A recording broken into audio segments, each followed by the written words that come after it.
Pourquoi la dynastie des Song nous fascine. Découvrez l'histoire et le charme de l'une des dynasties les plus fascinantes de Chine. Bonjour, je m'appelle Olivier Cauchois, passionné par l'histoire chinoise.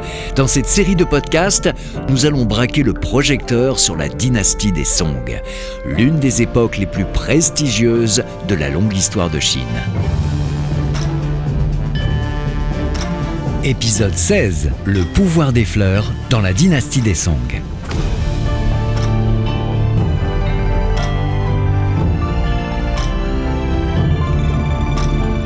Dans cet épisode, nous allons nous promener dans un jardin de fleurs de la dynastie des Song et découvrir ensemble comment les fleurs ont joué un rôle très important dans la vie quotidienne du peuple Song.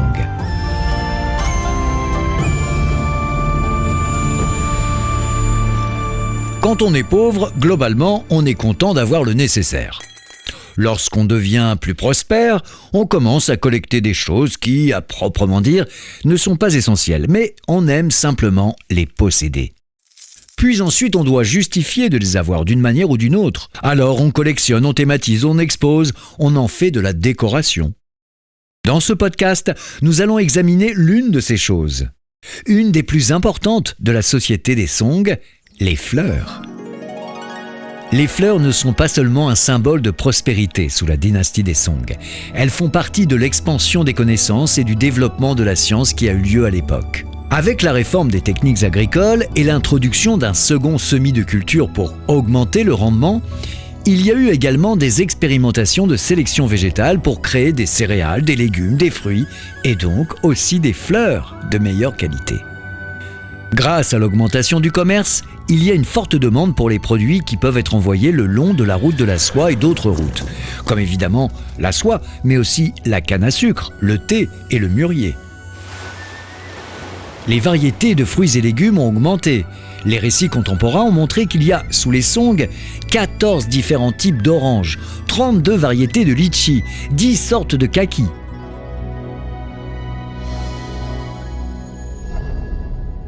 Nous savons que la dynastie des Song aime tout cataloguer, et les fleurs ne font pas exception. Ils aiment aussi observer les choses et les améliorer.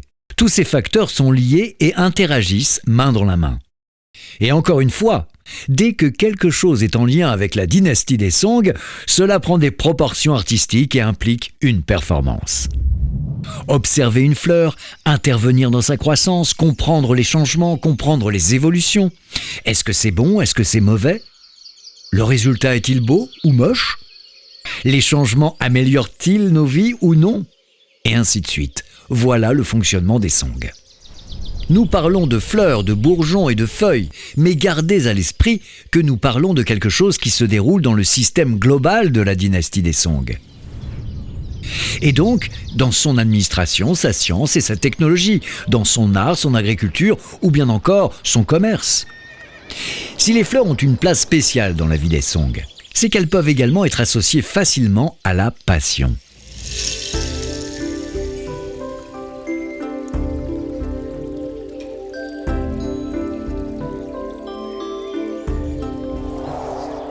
Dans un poème courtois, l'empereur Huizong des Song a écrit des vers qui parlent des coupes dorées dites 10 fleurs, en raison de leur forme représentant diverses fleurs. Je vais vous faire lecture de ce poème.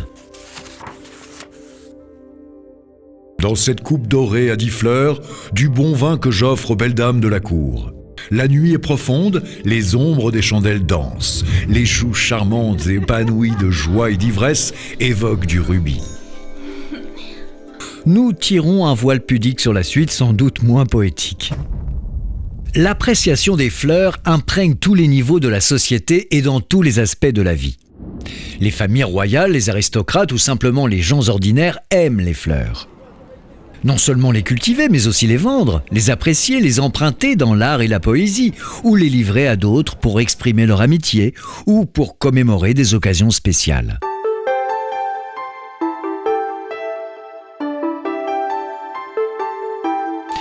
D'ailleurs, les fêtes des amoureux des fleurs sont des événements très importants dans la vie du peuple Song. Les gens composent des poèmes sur les fleurs en s'enivrant de vin. Et cela a également suscité du développement d'ustensiles appropriés, tels que des tasses et des bols spécialement décorés pour ces occasions.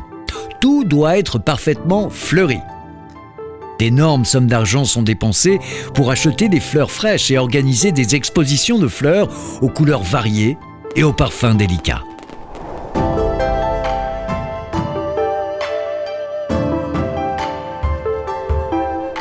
Une exposition florale en particulier est décrite par l'écrivain Su Mi des Song du Sud. Il raconte une fête luxueuse organisée par un homme appelé Zhang Gongfu. Je vais vous faire la lecture de ce récit. Tous les invités sont venus s'asseoir dans le hall, attendant là sans qu'il ne se passe rien. Plus tard, le maître a demandé à son serviteur « Les fleurs sont-elles parfumées maintenant ?» Le serviteur a répondu oui. Son maître lui a alors ordonné d'ouvrir un rideau et un parfum renversant a émergé, Ça sent bon. remplissant toute la salle d'une odeur de fleurs. Toutes ces effluves. Un groupe d'artistes féminines est apparu avec des plats délicieux et de la belle musique. 10 artistes célèbres, tous vêtus de vêtements blancs, apparaissent. Certains portent des bijoux et des vêtements à motif de pivoine. L'une porte un camélia rouge sur la tête. Ça sent bon. Le maître et les invités ont bu, tandis que les artistes ont chanté et joué des instruments de musique. Après avoir terminé, ils sont sortis, puis le rideau s'est fermé et les invités ont bavardé entre eux. Au bout d'un moment, le parfum est revenu lorsque le rideau s'est ouvert à nouveau. 10 autres artistes féminines sont apparues, avec des fleurs blanches sur la tête et des vêtements violets ou jaunes, ornés de fleurs aux couleurs parfaitement assorties. 10 autres tournées de vin s'en sont suivies.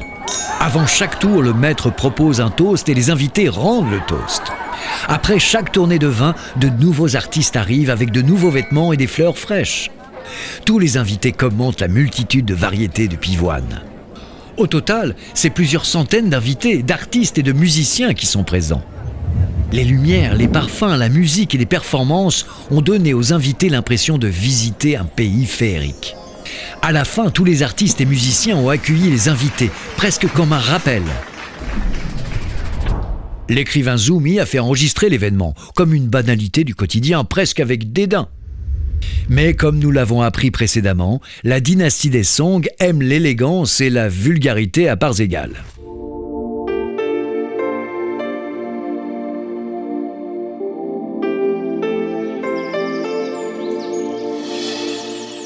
Promenons-nous maintenant dans un jardin de fleurs de la dynastie des Song, afin d'essayer de respirer cette délicieuse odeur de fleurs. D'accord ?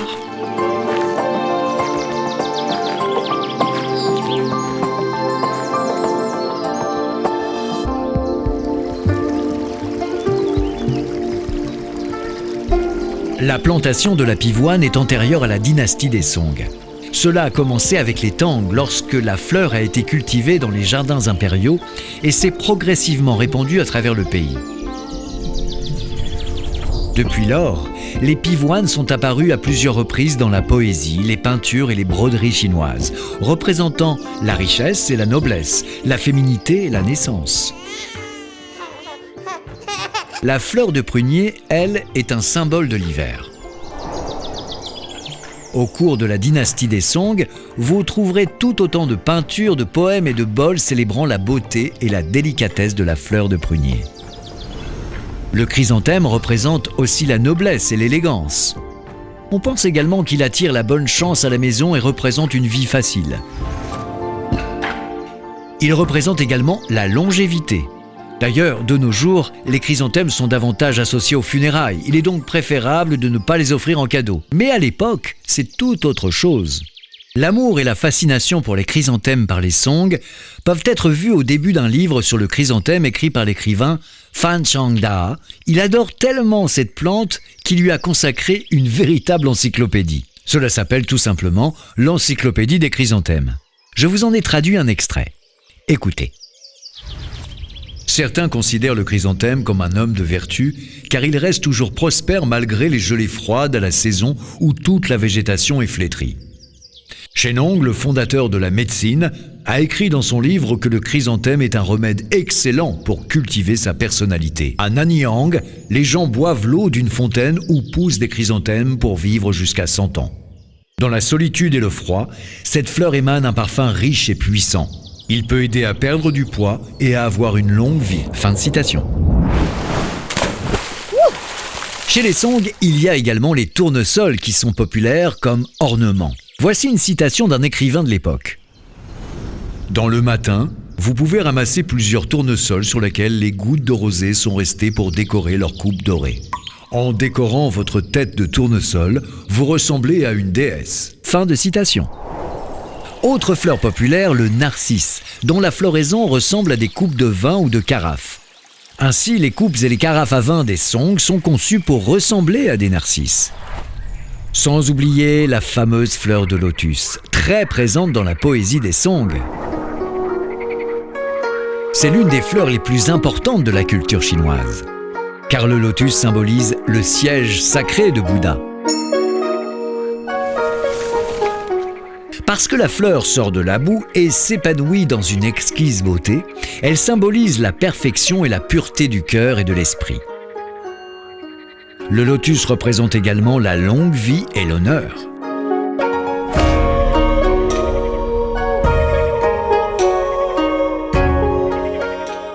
Le lotus est mentionné dans la préface d'un poème intitulé « Boire seul pendant les jours de pluie », écrit par Su Shi, un poète des Song. Je le cite. « J'ai été dégradé à Henan. Je dois donc vendre presque toutes les coupes à vin pour de la nourriture et des vêtements. Il ne reste plus qu'une seule coupe en forme de feuille de lotus. C'est un objet exquis qui peut me plaire quand je l'apprécie seul. »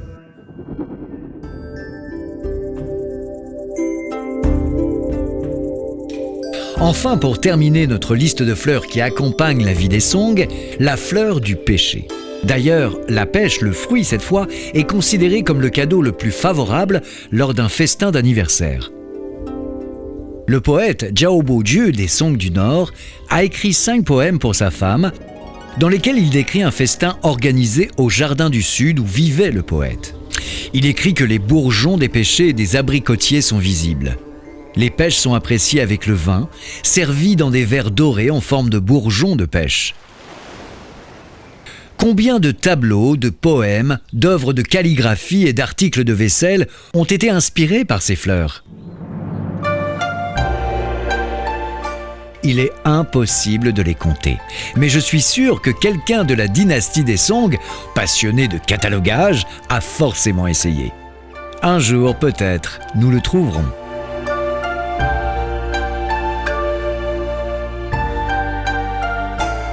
Remerciement spécial à la maison Sanya Chongdu pour son aide dans la rédaction du texte. Je vous donne rendez-vous dans un prochain épisode.